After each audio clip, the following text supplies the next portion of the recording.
Court के जजों को और मुख्य न्यायाधीश को क्या सुविधाएं मिलती हैं रिटायर होने के बाद, वो सुविधाएं जो सीजेआई को मिलती हैं रिटायर होने के बाद, उनके अलावा और कौन लोग हैं और कितने लोग हैं जिन्हें मिलती है इस देश में जो संवैधानिक पदों पर हैं, किस रूल को केंद्र सरकार ने बदला और जजों की सुविधाओं को बढ़ाया, इसकी जरूरत क्यों थी, ये सब कुछ आपको आज के इस वीडियो में बताऊंगी। नमस्कार, बहुत बहुत स्वागत है आपका। आपके साथ मैं हूं अर्चना सिंह। किरण रिजिजू ने पार्लियामेंट में कहा था, उनका दर्द छलका था, वो जवाब दे रहे थे सवाल का जो पेंडिंग केसेस को लेकर पूछा गया था, लेकिन उन्होंने जजों को मिलने वाली सुविधाओं का भी इसमें जिक्र किया।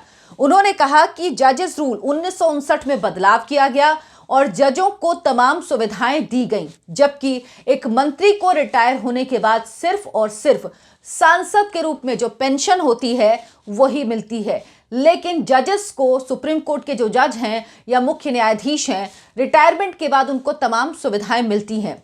अभी हाल ही में 49वें CJI chief justice of India justice U Lalit retire हुए। तकरीबन 1.5 महीने हो चुके हैं उनको रिटायर हुए, लेकिन अभी तक उनके पास जितनी संख्या में स्टाफ है वो अपने आप में, आप सुनेंगे तो आपको भी लगेगा कि क्या वाकई किसी को भी जो संवैधानिक पद में व्यक्ति रहा हो उसको इतनी सुविधाएं, इतना स्टाफ मिलता है क्या।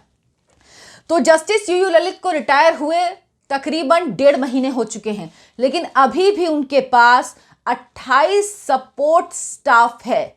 28 लोग हैं सपोर्ट स्टाफ के उनके पास, और 74 दिन का उनका कार्यकाल था, लेकिन 74 दिन के कार्यकाल में उनके पास 40 सपोर्ट स्टाफ थे। यानी जब वो सीजेआई थे तो 40 सपोर्ट स्टाफ थे, और रिटायरमेंट के बाद उन्होंने कुछ स्टाफ को रिलीज किया, यानी तकरीबन 12 स्टाफ को रिलीज किया, और 28 स्टाफ अभी भी उनके पास हैं। और वो 19 अकबर रोड, जो कि ऑफिशियल रेजिडेंस है सीजेआई का, चीफ जस्टिस ऑफ इंडिया का, उसमें अभी भी रह रहे हैं। उनको एक बंगला अलॉट किया गया था, मतलब उनको ऑफर किया गया, लेकिन उन्हें वो पसंद नहीं आया, उन्होंने मना कर दिया, क्योंकि उसमें जो छोटा बंगला था या उसमें जो काम चल रहा था वो उनको ठीक नहीं लगा।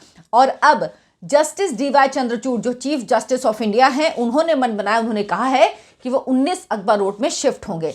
तो अब सीजेआई यू ललित वहां से 17 सफदरजंग रोड पर जो बंगला है उसमें शिफ्ट होंगे, उसकी उन्होंने हामी भर दी है। लेकिन अभी उनके पास 28 स्टाफ है। सोचिए, 28 स्टाफ का लश्कर अभी भी उनके पास है, और उन्होंने कहा है कि इनमें से 12 को बरकरार रखा जाए। यानी वो जब अपने दूसरे बंगले में सफदरजंग रोड में शिफ्ट हो जाते हैं तो भी 12 स्टाफ को बरकरार रखा जाए। इसकी क्या वाकई इतने स्टाफ की जरूरत है? और 40 स्टाफ, जब वो सीजेआई भी थे तब 40 स्टाफ की क्या जरूरत? इतना स्टाफ पहले किसी जज ने नहीं रखा। और दूसरी बात ये, राष्ट्रपति और पीएमओ के अलावा और किसी भी संवैधानिक पद पर बैठे हुए व्यक्ति के पास इतना सपोर्ट स्टाफ नहीं होता, इतना सपोर्ट स्टाफ वो नहीं रख सकते जितने सीजेआई रखते हैं। तो 27 अगस्त 2022 से 8 नवंबर 2022, यानी 74 दिन का उनका कार्यकाल था सिर्फ, लेकिन 40 स्टाफ, सपोर्ट स्टाफ उनके साथ रहे। अभी 28 हैं, और उन्होंने कहा है कि 12 स्टाफ उनके पास आगे भी रहे।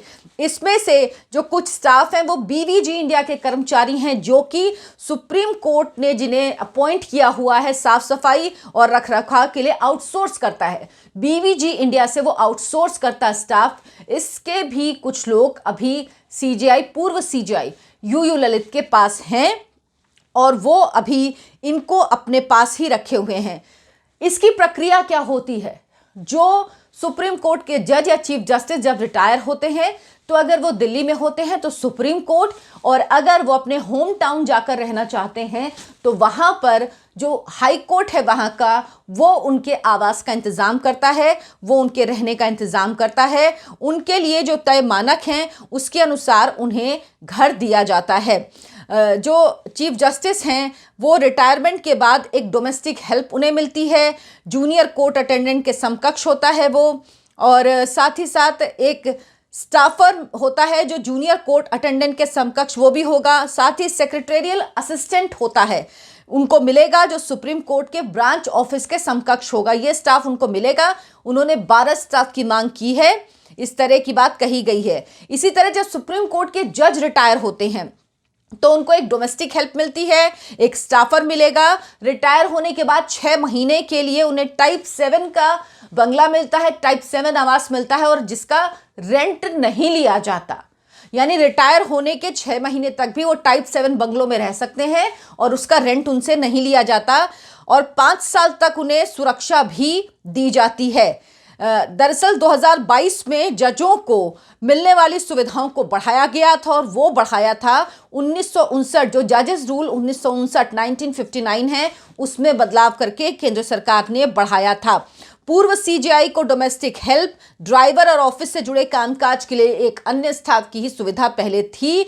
ये उन्हें आजीवन मिलती रहेगी। उनके आवास पर फ्री टेलीफोन की सुविधा होगी जिसमें वो हर महीने 4200 रुपए की बात कर पाएंगे।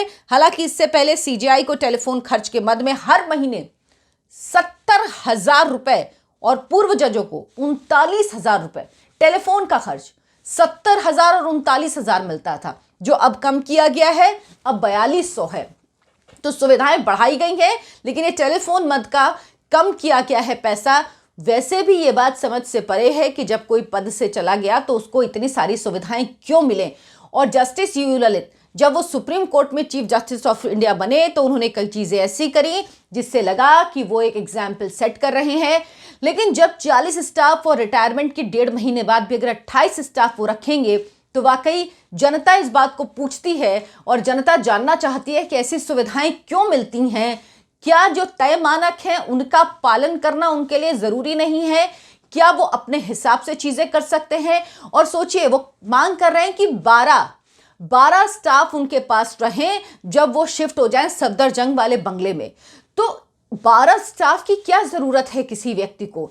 अब आप रिटायर हो गए, आपका ऑफिशियल काम होता नहीं है, आपका केवल अपना पर्सनल चीजें होंगी, पर्सनल काम होंगे, उनको ही हैंडल करना होगा। उसके लिए 12 स्टाफ बहुत है। 12 स्टाफ की क्या जरूरत है? यानी सरकार ने जो सुविधाएं बढ़ाई हैं उनके अलावा भी मांग है कि और ज्यादा सुविधाएं दी जाएं, स्टाफ और ज्यादा दिया जाए। इसीलिए कहा जाता है कि अगर आपको सुधार करना है तो आप सबसे पहले खुद पर उसे लागू कीजिए। और ये जो फॉर्मूला है, ये कोई भी हो, ये सबको ही अपनाना चाहिए। तभी वो किसी दूसरे को शिक्षा देने वाला, उसे बताने वाला, उसे कहने वाला होता है। और जब वो ये चीज़ कहता है तो उसका असर भी ज़्यादा होता है, क्योंकि जो बात आप अपने जीवन में नहीं उतारते वो उपदेश अगर आप किसी और को देते हैं तो उस पर उतना असर नहीं होता। हाँ, कानूनी रूप से बाध्यता होती है तो लोग मानते हैं, लेकिन दिल से स्वीकार नहीं करते। इसलिए ज़रूरी है कि एग्जाम्पल खुद सेट करें, उदाहरण सबसे पहले खुद से शुरू करें तो ये बेहतर होगा। अगर आपको मेरा वीडियो अच्छा लगा हो तो लाइक करें, शेयर करें और मेरे चैनल को सब्सक्राइब जरूर कर लें। नमस्कार।